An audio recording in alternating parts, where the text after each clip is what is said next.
ምክር ቤት ላይ እንደው ሲቀርቡ የተባለ ነገር አለ ሰዎች አሉት። እንደው አቶ ታምራት ያንን ወርድ የተናገሩት ቅድም ያነሷቸው የደህንነት ኃላፊ ሰው የእርሶ ልጅ ብሌን ነው። ብሌንን ይዘውባቸው ሄደው አስፈራርተዋቸዋል። ይሄን ነገር ካልተናገርክ ብሌን ላይ እርምጃ እንወስዳለን ተብለው ነው ሊናገሩ የቻሉት ተብሏል። ምን ያህል እውነት ነው እሱ? እውነት ነው። ብሌንን ይዘው መጥተው ነበር። ሁለቱም ያሉኝ ብሌንን ይዘው አልመጡም። ራሱ ግን እሳቸውም የደህንነት ኃላፊ የሆኑት ሰውዬ አገኙኝ እና ሁለት ነገር አሉኝ። አንደኛ ምክር ቤት ትቀርባለህ፣ ምክር ቤት ቀርበህ በራስህ ሪዛይን ታደርጋለህ። ይሄንን ነገር ካላደረክ ልጅህ ብሌን አደጋ ላይ ይወድቃል አሉኝ። ምን ተሰማ?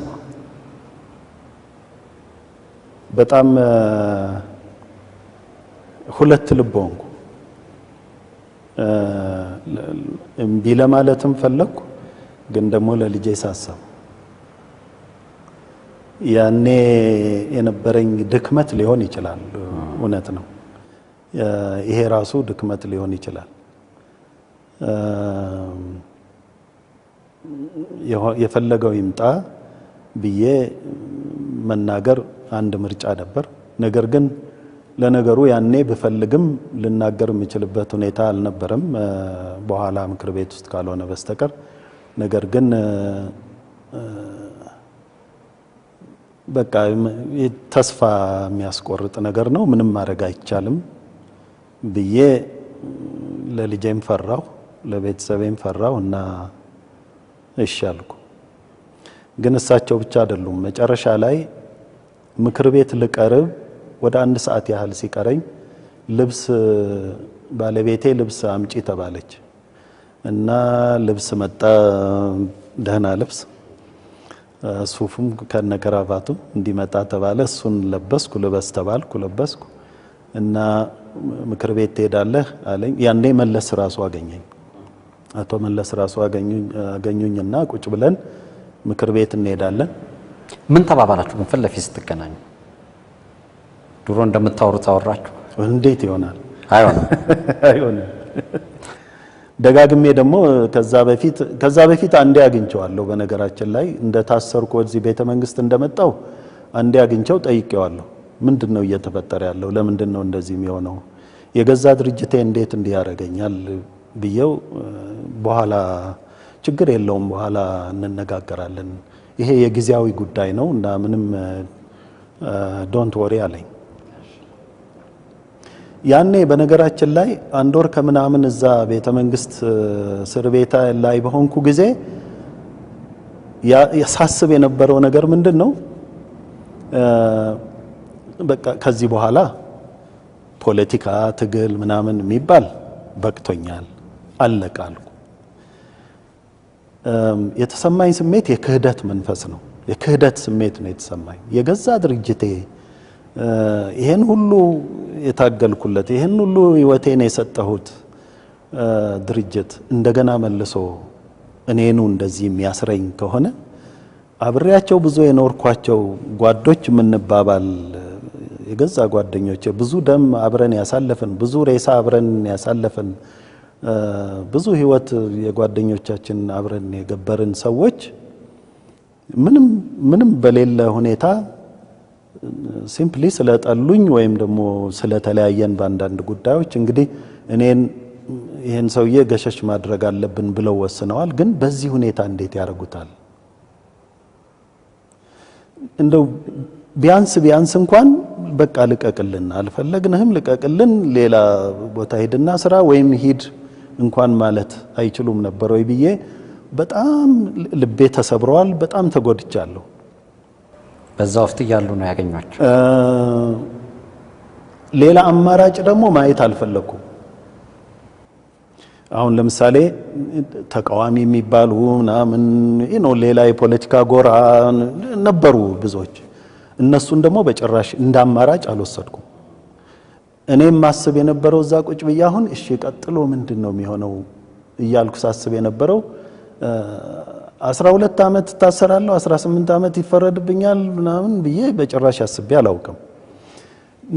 ቢበዛ የሚያረጉት ብዬ ያሰብኩት ልቀቅልን፣ ሂድ፣ ውጣ፣ እንደውም ወደ ውጭ ውጣ ይሉኛል ብዬ ነበር ያሰብኩት። እና ጥሩ ነው ለኔ ግልግል ነው፣ እወጣለሁ እና እኖራለሁ። በቃ እንደ ማንኛውም ሰው ዝም ብዬ እኖራለሁ። እስካሁን ያደረኩትን አድርጌያለሁ። አጠፋሁም አለማሁም አልቋል ጉዳዩ። የኔ ህይወት ምዕራፍ በዚሁ ተዘግቶ ሌላ ዝም ብሎ ሰው ተራ ሰው ሆኜ እኖራለሁ እያልኩ ነበር ማስበው። እና በዚህ ውስጥ ነው ያገኘሁት። ግዴለህም ይሄ ያልፋል፣ ጊዜያዊ ጉዳይ ነው፣ አንዳንድ ያልተግባባንበት ነገር ስላለ ነው ምናምን አሉኝ አቶ መለስ። እሺ አልኩ። ከዛ ኤንወይ ምክር ቤት ትሄዳለህ፣ ሪዛይን ብታረግ ጥሩ ነው አሉኝ። ለምንድን ነው ሪዛይን ማረገው? ምን አድርጌ ነው ሪዛይን ማረገው አልኩኝ። አይ ሪዛይን እንድታረግ እንፈልጋለን ወስነናል አሉኝ። እኔ በሌለሁበት ነው ወይ ውሳኔው አልኳቸው። አዎ አንተ በሌለህበት ነው ወስነናል አሉ።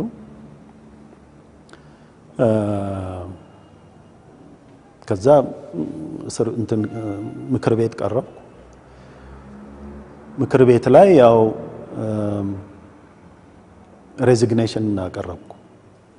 አቶ መለስ ተናገሩ። አሁን ያን ጊዜ አንድ ህዝቡ በደንብ ያላረገው ነገር ወይም ደግሞ በደንብ ያልተረዳው ነገር ያለ የሚመስለኝ ምንድነው፣ እኔም እርግጥ አልተናገርኩም እዛ ላይ።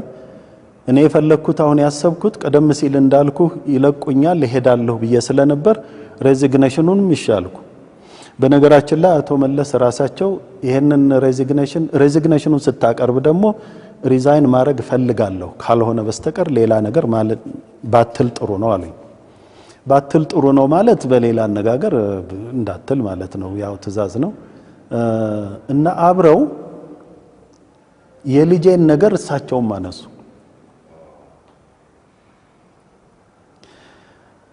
አነሱ እና ገባኝ፣ ምን ማለት እንደሆነ ገባኝ። ከዛ ሄድን ምክር ቤት ሲሄድ ሬዚግኔሽን ጠየቁ። ከዛ እሳቸውም እንግዲህ በነገራችን ላይ እዛ ምክር ቤት ውስጥ ተከሷል፣ ክስን መሰርታለን፣ ታስሮ ነው ያለው፣ ፍርድ ቤት ይቀርባል ምናምን የሚል ነገር አላነሱም። በፍጹም አልተነሳም። ያነሱት ምንድነው በአንዳንድ ስነ ምግባራዊ ጉዳዮች ብለው ነው ያነሱት። እንደውም ስኳር ተብሎ ነው። አዎ የስነ ምግባራዊ ጉዳዮች ብለው ስኳር ብለው፣ ግን በደፈናው ስነ ምግባራዊ ጉዳዮች ብለው ነው ያነሱት እንጂ ከዛ በፊት ጀርባ የነበረው ነገር በፍጹም የተነሳ ነገር የለም። እሱ ብቻ አይደለም፣ ምክር ቤት ስቀርብ በኋላ በተከሰስኩበት ጉዳይ እነሱ ክስ ብለው የከሰሱት ጉዳይ እኔ ራሴ አላውቀውም ነበር፣ ማንም አያውቀውም። ከዛ በፊት ከመታሰሬም አስቀድሞ አንድ የማዕከላዊ ኮሚቴ ስብሰባ አድርገን ነበር። እዛ የማዕከላዊ ኮሚቴ ስብሰባ ላይም የዚህ ጉዳይ አልተነሳም። ይሄ በኋላ ይሄን ያህል ገንዘብ ወሰደ ምናምን እንደዚህ አድርጓል ተብሎ ፍርድ ቤት ላይ የቀረበው ነገር በፍጹም አላውቀውም፣ አልቀረበም። ምክር ቤትም ላይ እሳቸው ይሄንን አላነሱም። አንድ የማዕከላዊ ስብሰባ የመጨረሻ የማዕከላዊ ኮሚቴ ስብሰባ እኔም ያለሁበት የተገኘሁበት ስብሰባ ላይ የተነሳው ጉዳይ የስነ ምግባር ጉዳይ እንወያይ ነበር እና ከስነ ምግባር ጉዳይ ጋር ተያይዞ እኔ ከአንዲት ሴትዮ ጋር የነበረኝ ግንኙነት ነበረ። በኋላ በጣም የተጸጸትኩበት አሁንም ድረስ ስህተት ነው የሰራሁት ያልኩበት ጉዳይ ነበር። እሱ ነው የተነሳው። እሳቸውም ስነ ምግባር ሲሉ ያንን ጉዳይ ነው ስነ ምግባር ብለው ያነሱት እንጂ ይሄ በኋላ ክስ ተብሎ የቀረበው ክስ አልቀረበም፣ አልተነሳም፣ አልተወያየንበትም፣ ምንም አልነበረም። አሁን ምክር ቤቱ ላይ በስነ ምግባር ጉዳይ የተነሳ ስኳር ምናምን ብለው ሲያነሱ እኔም ቀጥዬ ያነሳሁት ምንድነው፣ አዎ የስነ ምግባር ችግር ነበረብኝ ነው ያልኩት። ደግሞ እውነት ነው ነበረኝ የስነ ምግባር ችግር ምለው ያ የነበረኝ የተሳሳተ ግንኙነት ጉዳይ ነው። እሱ ነው ብዬ ነው የወሰድኩት እንጂ ከብር ጋር የተያያዘ አይደለም። በፍጹም የተያያዘ ምንም ከገንዘብ ጋር ከምን በኋላ የተከሰስኩበት ጋር የተያያዘ ምንም ነገር አልነበረም። ይሄ ስዊዝ ባንክ ነበር 2 ሚሊዮን ዶላር የሚባለው እሱ ነው። እሱ ይሄ በኋላ የተከሰስኩበት ነው ራሱ ነው። አዎ ከዛ እንግዲህ ያው እንደሚታወሰው ምክር ቤት ሪዛይን አደረግኩ ተባለ። ያው ተቀባይነት ተገኘ። ከዛ ተመለስኩና መልሰው እዛው እስር ቤት ቤተ መንግስት ገባው። ከእንጃ 1 ሳምንትም አይሞላም። ከዛ በኋላ እዛ ቤተ መንግስት እስር ቤት ውስጥ የቆየሁት። ከዛ ወደ ማዕከላዊ ወሰዱ እና ማዕከላዊ ታሰርኩ። ብቻዬን ነው የታሰርኩት። ጨለማ ቤት ነው። ማንም አይጠይቀኝም። ቤተሰቤ አሁንም እንዲጠይቁኝ አይፈቀድላቸውም። እዛ መሆኔ ተነገራት ይመስለኛል ለባለቤቴ። አንድ ጊዜ ልጠይቀኝ መጣ። ምግብም ልብስም ምንም ይዛ መጣች። የለም አታገኙም ተብላ ተመለሰች። ከዛ ማዕከላዊ 1-3 ወር ቆየሁ። ጨለማ ቤት ነው። ምርመራ ነበረ። በጣም መጥፎ ነበር። ምርመራ አልነበረም። ምንም ምርመራ አልነበረም። አንድ የሆነ እንትን ወረቀት ነገር ጽፈው አዘጋጅተው አቶ ክንፈና አንድ ሌላ ሰው አሁን ትዝ አይለኝም እንደሆነ አሁንም ያለ ሰው ነው። ሁለቱ ሆነው መጥተው እዚህ ወረቀት ላይ ትፈርማለህ አሉኝ። አነበብኩት። በፍጹም የሌለ ነገር ነው። አልፈርምም አልኳቸው። ፈርምና ከዚሁ ከማዕከላዊ እናስወጣለን፣ ትወጣለህ፣ ቤተሰብን ትቀላቀላለህ፣ ችግር የለም አሉኝ። የለም አልፈርምም አልኩ። ያን ጊዜ በቃ ገብቶኛል። በተለይ ከዛች ምክር ቤት እስከ ምክር ቤት ድረስ በነገራችን ላይ እወጣለሁ ከዛ በኋላ ብዬ ነበር ማስበው። ከምክር ቤት በኋላ መልሰው እዛ ሲወስዱኝ እና እስር ቤት ስመለስ ያን ጊዜ በቃ ወሰንኩ። እነኚህ ሰዎች እስከ መጨረሻው ድረስ ላይለቁኝ ነው ብዬ ወሰንኩ እና ፈርም አሉኝ። አልፈርምም አልኩ። አይ ከዚህ በኋላ የፈለጋችሁትን አድርጉ እንጂ አልፈርምም አልኩ እና እዛ እስር ቤት ውስጥ እያለሁ ራሴን ሁሉ ለመግደል ሞከርኩ። በእንትኔን ቆርጬ በጠርሙስ ሞከርኩ። ደምቶኝ እንድሞት አልሞትኩም፣ ተረፍኩ። አንድ ጊዜ 2 ጊዜ ያህል ድብደባ ነበረ። ደበደቡኝ። ፖሊሶች የሚያውቋቸው ናቸው የማያውቋቸው ሰዎች? የደበደቡኝን የራሳቸውን ሰዎች አላውቃቸውም። ድሮ የማያውቃቸው አልነበሩም። ያዘዙትን እና አብረው የነበሩትን አውቃቸዋለሁ። መጥፎ ነበር በጣም።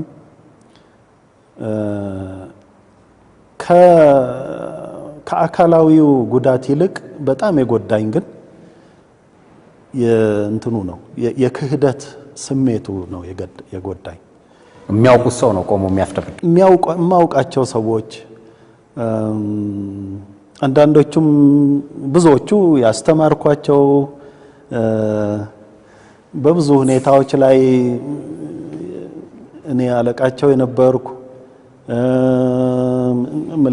እነ አቶ መለስ አሁንም ያሉ አብሬያቸው የነበርኩ አብረን የኖርን እንዴት እንዲህ ያደርጉኛል ነው በጣም የጎዳኝ ይሄ ነው። እሷንም ባለቤቴንም እንዳባረሯት ያው ቅድም እንዳልኩ ነግሬያለሁ። እንደወጣች እና የነሱ ችግር ላይ ናቸው። ይሄ ሁሉ በጣም ጎዳኝ እና ተስፋም ስለቆረጥኩ ነው ለመሞት የፈለኩት የነበረው። እንግዲህ ማዕከላዊ 1-3 ወር በዛ ሁኔታ ቆየው። ድብደባ 1-3 ጊዜ እያወጡ ደበደቡኝ። በጣም መጥፎ ነበር ድብደባው። ያው እንዳልኩ የስነ አእምሮአዊ ጉዳቱም በጣም መጥፎ ነበረ። ለዚህ ነው ራሴንም መግደል የፈለኩት። ከዛ አውጥተው ሙሉ ጨለማ ቤት ነው የነበርኩት በነዛ 3 ወር ውስጥ። ከዛ አውጥተው ከ1-3 ወር በኋላ ወደ ድሮ እዚህ ዋናው ከርቸሌ የሚባለው አሁን አፍሪካን ዩኒየን የሰራበት ቦታ ወደዛ ሄድኩኝ። እዛ ሄጄ እንደገና ጨለማ ቤት ውስጥ ገባው። አንድ ጨለማ ቤት የሚባል አለ፣ እዛ አስገቡኝ። አንድ ሁለት ነው ሶስት ሌሎች እስረኞች እንደዚሁ ጨለማ ውስጥ ያሉ ነበሩ፣ ሞት የተፈረደባቸው። ከነሱ ጋራ ገባሁ እኔም እና በዛ ሁኔታ ቀጠለ እስር ቤቱ ማለት ነው። ከዛ